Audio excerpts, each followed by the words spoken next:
Hello everyone. Today we will be doing unboxing of the latest Galaxy Z Fold 3 5G. I have bought the 512 GB version of unlocked Galaxy Z Fold 3, and as you can see, it's pretty sleek.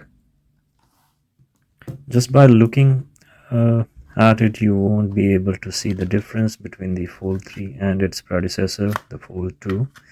The two have basically the same dimensions, with this year's model coming a little thicker, but despite gaining 0.4 mm when unfolded, the Fold 3 is actually 0.8 mm thinner than the Fold 2 when closed. So it appears Samsung might have been able to reduce the gap between the two halves of the screen when it refined its hinge mechanism. The Fold 3 is 10 grams, which is 0.35 ounces lighter than its older sibling either. But it's certainly heavier than most of the smartphones that you must have used in the past. It's about 45 grams heavier than the iPhone 12 Pro Max and the S21 Ultra. So when open, Fold 3 is easy enough to hold with one hand, though I generally held it with both for easier typing.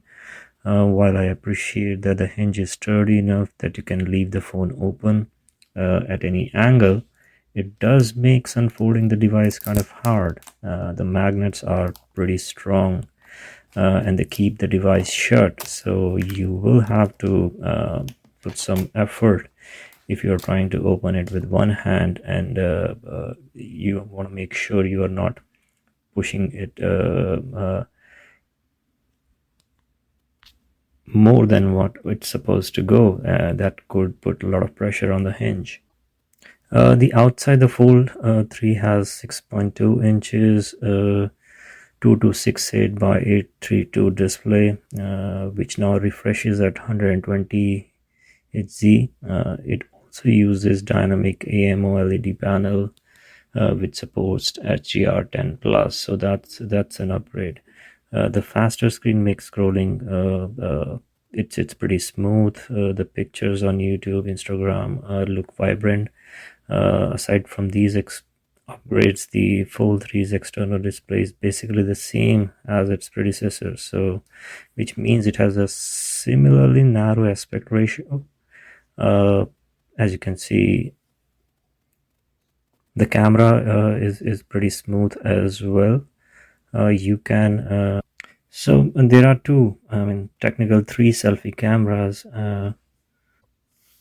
So you can take a selfie with the hole punch selfie camera in the cover screen, or you can flip the cover screen down, use it as a live preview, and take a selfie with the main rear camera.